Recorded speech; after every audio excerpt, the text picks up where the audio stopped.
नमस्कार दोस्तों, स्वागत है आप सभी का मेरे चैनल सारिका की आवाज़ में। आज की कहानी का नाम है दादी का प्यार। अरे मोहित, जरा इधर आ। दादी की आवाज़ सुनकर मोहित दौड़कर उनके पास गया। हाँ दादी जी, क्या बात है? दादी ने कहा, अरे मेरा चश्मा नहीं मिल रहा, जरा ढूंढ दे। यह सुनकर मोहित बोला, दादी चश्मे का क्या करोगी?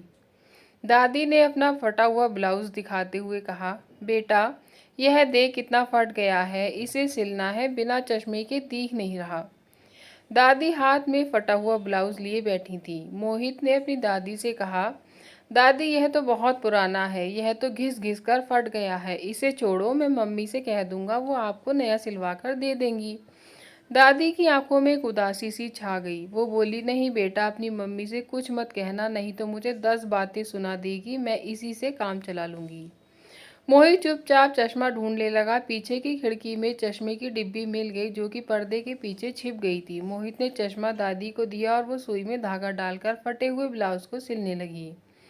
मोहित को यह सब बहुत बुरा लग रहा था। मम्मी हर महीने एक नई साड़ी खरीदती थी, जब मन चाहे नए गहने खरीदती थी, और दादी फटे कपड़े में थेकली लगा लगा कर काम चला रही थी। शाम को जब मोहित के पापा राकेश आए तो उसने पापा को सारी बात बताई। पापा, दादी के पास एक भी नई साड़ी या ब्लाउज नहीं है। वो अपने पुराने ब्लाउज को सिल रही थी, पहले भी कई बार सिल चुकी हैं, लेकिन वह कहीं ना कहीं से फट जाता है। आप उन्हें नई साड़ी ब्लाउज दिलवा दीजिए। राकेश जी ने अपनी पत्नी सुधा से बात की। सुनो, माँ के लिए एक साड़ी ब्लाउज ला देना। मोहित ने उन्हें फटे कपड़े सिलते देखा है। सुधा गुस्सा होते हुए बोली, तुम्हारी माँ तो जानबूझकर बच्चे को दिखाने के लिए ये सब करती हैं कि देखो मुझे कितना परेशान किया जा रहा है। तुम्हारा मन करे तो पूरा घर लुटा दो उन पर, मुझे क्या मतलब। राकेश ने बोला, अरे तुम तो बात बात में नाराज हो जाती हो। एक साड़ी ब्लाउज में क्या हो जाएगा? वैसे भी अगर फटा ब्लाउज पहनकर वो किसी के सामने आ गई तो हमारी ही बेइज्जती होगी। अगले दिन राकेश अपनी माँ के लिए एक साड़ी और ब्लाउज का कपड़ा ले आए और अपनी माँ का पुराना ब्लाउज लेकर दर्जी को सिलने के लिए दे आए। 2 दिन बाद मोहित के हाथों से साड़ी ब्लाउज माँ के कमरे में भिजवा दिया। मोहित खुशी खुशी दादी को कपड़े देने पहुंच गया।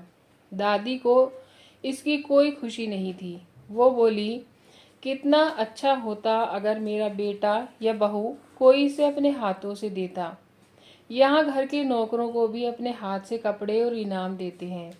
मोहित बोला, कोई बात नहीं दादी, आप इसे पहनकर दिखाओ। मैं पापा का मोबाइल लाकर आपकी एक फ़ोटो लेता हूँ। आप इसमें बहुत सुंदर दिखोगी। दादी ने साड़ी निकाली तो देखा वह एक सस्ती सी सूती साड़ी थी। एक बार तो उनका मन किया कि इसे वापस कर दें, लेकिन अपने 5 साल के पोते के चेहरे पर जो खुशी थी उसकी खातिर ही पहन रही थी। मोहित जिद करने लगा, दादी पहनकर दिखाओ ना। बेटा नहाकर पहनूंगी, नया कपड़ा नहाकर पहनना चाहिए। मोहित कुछ देर दादी के पास खेलता रहा, फिर उनके पास ही सो गया। कुछ देर में सुधा मोहित को लेने आई।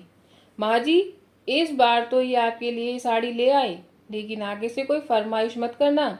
हम आपको रख रहे हैं, यही काफी है। छोटे बच्चे का सहारा लेकर हमें परेशान मत किया कीजिए। बहू, मैंने तुमसे कोई साड़ी नहीं मांगी थी, ले जाओ अपनी साड़ी, मैं जैसे तैसे काम चला लूंगी। इस बात को सुनकर सुधा को और गुस्सा आ गया। पहले तो आप नाटक करती हैं और अब नखरे दिखा रही हैं। अभी साड़ी वापस ले जाऊंगी तो घर में कलेश हो जाएगा। आप ही रखिए इसे। सुधा के जाने के बाद दादी रोने लगी। एक समय था जब उनके पति मोहित के दादा जिंदा थे। तब हमेशा बनारसी साड़ी पहनती थी, सज संवर कर रहती थी, घर का सारा काम नौकर चाकर करते थे। उनके मरते ही सारा व्यापार राकेश के हाथों में चला गया। तब से उनके बुरे दिन शुरू हो गए। अगले दिन मोहित की जिद पर दादी ने नई साड़ी पहनी, जिसे पहनने का उनका बिल्कुल मन नहीं था।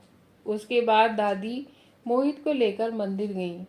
वहां से दादी वापस आ रही थीं, तभी उनकी बचपन की सहेली आभा मिल गई। आभा बोली, कैसी है बहन, आज तो नई साड़ी में बड़ी अच्छी लग रही है। दादी आभा के साथ मंदिर की सीढ़ियों पर बैठ गई। मोहित पास में ही खेल रहा था। दादी ने कल की सारी बात आभा को बता दी। यह सुनकर आभा बोली, तू तो बेकार घर गृहस्थी में पड़ी है। इतनी बेइज्जती कराने से अच्छा है मेरे साथ चल। मैं वृद्धाश्रम में रहती हूँ, पूरे मान सम्मान के साथ। वहाँ सभी का आदर सम्मान होता है। हर महीने कोई न कोई आकर कपड़े, खाने का सामान, दवाइयाँ देकर चला जाता है। हमारे जैसे बहुत से लोग हैं, वहीं चल। दादी बोली, बात तो तेरी सही है। क्या वो लोग मुझे रख लेंगे? हाँ हाँ, क्यों नहीं, मैं बात कर लूंगी। तू कल आ जाना, जगह तो तूने देखी ही है। मोहित सारी बातें सुन रहा था। आभा जी के जाने के बाद वह बोला, दादी क्या तुम मुझे छोड़कर चली जाओगी? दादी बोली, बेटा मैं यहीं पास में ही तो हूँ, जब तेरा मन करे अपने मम्मी पापा के साथ मुझसे मिलने आ जाना। अगले दिन जब मोहित स्कूल गया था तो दादी ने सुधा को बुलाया और सारी बात बता दी। सुधा बोली, जैसी आपकी इच्छा। मानो सुधा का तो मन की इच्छा पूरी हो गई हो। दादी अपना सामान लेकर वृद्धाश्रम पहुंच गई। दोपहर को जब मोहित आया तो दादी अपने कमरे में नहीं थी। उसने अपनी मम्मी से पूछा तो वो बोली, तेरी दादी अपनी मर्जी से गई हैं। शाम को जब राकेश आया तो सुधा ने उसे सारी बात बता दी, लेकिन माँ के जाने से उन्हें भी कोई फर्क नहीं पड़ा। लेकिन मोहित बहुत उदास रहने लगा। कई दिन बीत गए, मोहित न ढंग से खाना खाता था न खेलता था। एक दिन वह दादी से मिलने की जिद करने लगा। हार कर राकेश और सुधा मोहित को लेकर दादी से मिलने पहुंचे।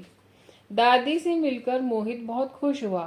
फिर वह दादी के साथ मैनेजर के कमरे में गया। राकेश और सुधा भी पीछे पीछे पहुंच गए। वह मैनेजर से बोला, क्या मैं भी यहाँ अपनी दादी के साथ रह सकता हूँ? मैनेजर बोला, नहीं बेटा, यहाँ वही रहते हैं जिन्हें उनके घर वाले निकाल देते हैं। तब मोहित बोला, तो फिर आप मेरे मम्मी पापा को रख लीजिए, दादी को मैं अपने साथ ले जाता हूँ। वैसे भी बड़े होकर मैं इन्हें घर से निकाल दूंगा, क्योंकि ये मेरी दादी को अपने साथ नहीं रखना चाहते हैं। यह सुनकर राकेश और सुधा को गहरा धक्का लगा। राकेश अपनी माँ के पैरों में गिर पड़ा। माँ, मुझे माफ कर दो, मेरे बेटे ने मेरी आंखें खोल दी। सुधा भी अपनी सास से माफी मांगने लगी। राकेश अपनी माँ को वृद्धाश्रम से ले गया और सभी खुशी खुशी रहने लगे। सच ही कहा जाता है कि जैसा बोओगे वैसा काटोगे। तो दोस्तों, ये थी दादी माँ के प्यार की कहानी। उम्मीद करती हूँ कि आपको कहानी पसंद आई होगी। पसंद आई हो तो आप प्लीज़ वीडियो को लाइक कीजिए और मेरे चैनल को सब्सक्राइब कर लीजिए। मिलते हैं अब अगली कहानी में, तब तक के लिए take care and bye bye.